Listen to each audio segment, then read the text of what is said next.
In the coming weeks, a important but rather overlooked Jewish moment is going to take place, and part of the reason why it's somewhat overlooked is because it takes place in the summer. For example, if Rosh Hashanah Yom Kippur falled out in July or August, I don't think it would be as popular as it is today. The summertime, not only in our modern moments, but also certainly in ancient times, were times for people to take a pastoral and certainly a very relaxed attitude in their life. And so this particular Jewish holiday, found smack dab in the middle of the summer, is often overlooked, but it shouldn't be. And this holiday is known as Tisha B'Av, the 9th day of the month of Av, with the exception of Yom Kippur. It is the only 25-hour fast in the Jewish calendar. And in fact, while Yom Kippur is biblical in nature, it is mandated in the Torah itself, Tisha B'Av is not, it's rabbinic. So you might want to ask yourself, why would the rabbis have mandated a 25-hour fast on par with Yom Kippur? The day that marks this fast must be a day of such great importance. It must be a container of such profound historical events that they saw the need for it to institute this immense fast day. And it's a hard one because it's during the summer.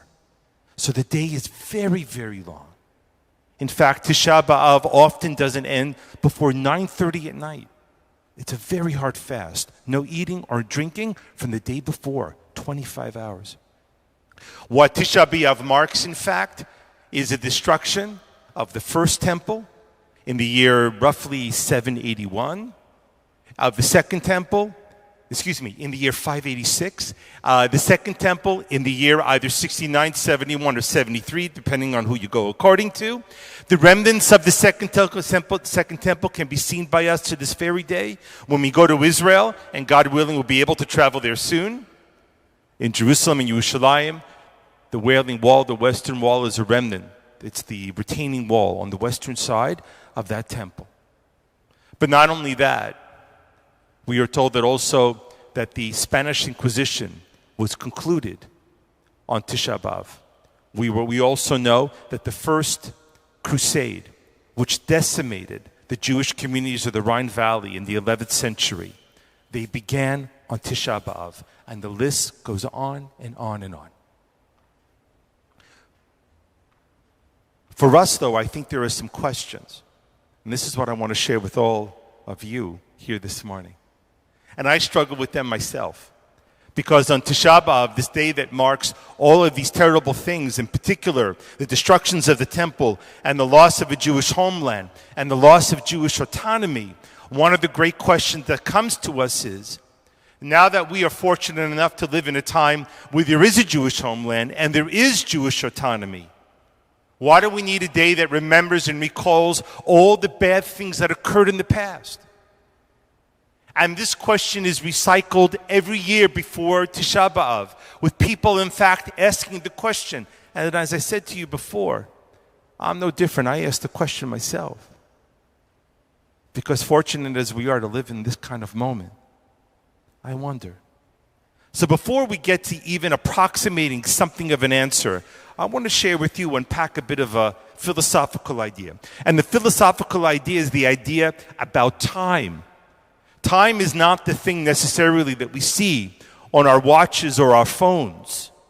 Time is something entirely different, and there's a philosophy of time that helps us understand why we built things to hang on our wrists that tell us the time.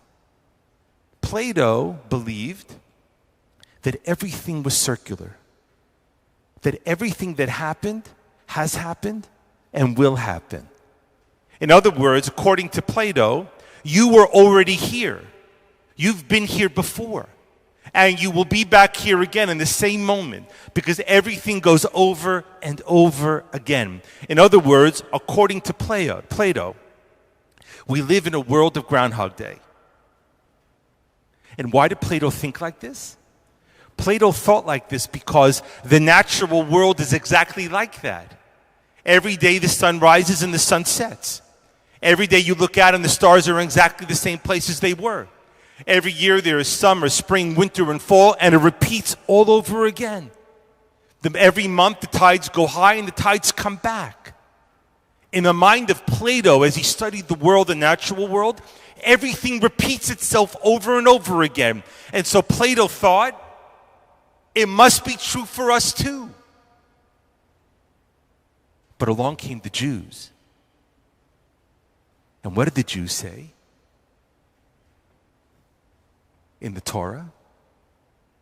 What the Jews said in the Torah was that Plato was wrong. The time isn't circular. Time is linear. It moves forward. That we are marching forward in time. That there is a future, and there is a present, and there's a past. And with that groundbreaking idea, it asks us the question. The question is, what do you do with the past? Is it something that you leave behind? Or is it something that you take with you? How do you manage the past? Because if it isn't repeating over and over again, how do you manage it? Now, just by extension, if you haven't seen it, there's a fantastic movie that was made a few years ago. It was called Arrival. Amy Adams is in it. I forget who else is in it. You'll forgive me. It's a fantastic movie. And it's based on a beautiful short story on science fiction. And it plays with the ideas of time, about reversing things and scrambling them up all the time. If you haven't seen the movie, you all have lots of time now. So please rent it and watch it. You will be deeply moved by this movie. Okay. So once again, what do we do about time? I want to take you to a moment, a Jewish moment, remarkably, where there is no past, or at least there wasn't. And who is this applying to? As many of you know, in the 1980s, early 1980s, the state of Israel undertook a remarkable rescue effort, and that they saved tens, hundreds of thousands of Ethiopian Jews, and they brought them to Israel. One of the remarkable things is that they had no memory of the destruction of the Second Temple. Why didn't they have a memory of it?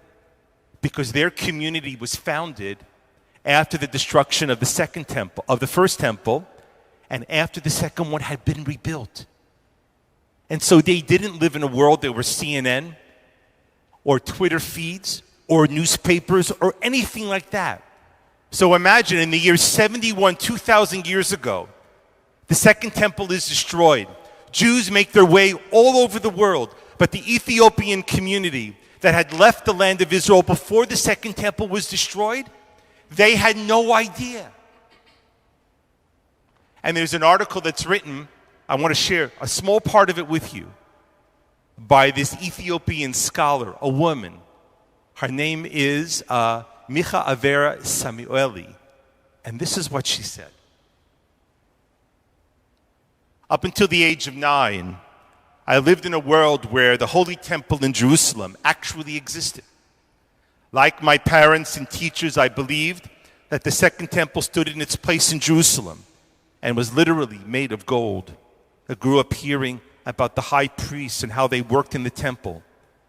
I was put to bed at night just listening to the stories about a halo covering Jerusalem, about how Jews who merited to dwell in the holy city were cloaked in white garments, that they were people blessed with pure hearts and clean thoughts and devoid of sin. And overhead, I would imagine the Shekhinah, the divine presence, hovering it all over as angels. Of course, at the age of 9, what happened?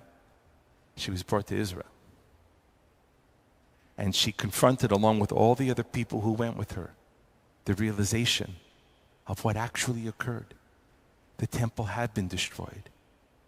And the hopes and dreams that she had had as a little girl of coming to Israel and seeing it was not possible. For the record, it wasn't just her who suffered this. All the Ethiopians who came to Israel at that time were in absolute shock that the temple didn't exist and they didn't know what to do to themselves. If time moves forward, then what do we do with the past? The Jews have an answer for that too. The Jewish answer is that we hold on to the past. We don't let go of it. Because a people that forget its past is not only a people that doesn't have a future, because the opposite is also true. A people that doesn't forget its past is a people that cannot be destroyed. And if there is any proof of that, there is none greater than the Jews itself. Because people have repeatedly tried to destroy us without ever realizing that the strength of survival of the Jews is not the number of Jews in the world, because we are not many. The strength of the survival of the Jews is in our ability to never let go of our past. And that is why in 1977, when Menachem Begin went to the United States to sign the Camp David Accords, it was in August. And the day that he arrived in Washington, it was Tisha B'Av, the great fast that we're going to be observing in a few weeks. And as soon as Menachem Begin got off the plane, what did he do? He went to shul, he went to synagogue, and he sat on the floor as everyone else does on that evening. And he recited the Lamentations as everyone else does. Because Menachem Begin understood that there can only be a future if you hold on to your past. And so, I'm going to answer my question. Despite all the wonderful things that we are blessed with as Jews, and in spite of a pandemic that is gripping us at this moment, we are the most fortunate generation of Jews to have ever lived. We are blessed with an autonomous, strong, independent Jewish state. But yes, we still should observe Tisha B'Av and remember it. Because by holding on to the past, we have great assurances of the future that will come to those who come after us. Shabbat Shalom and Peri Mazel Tov.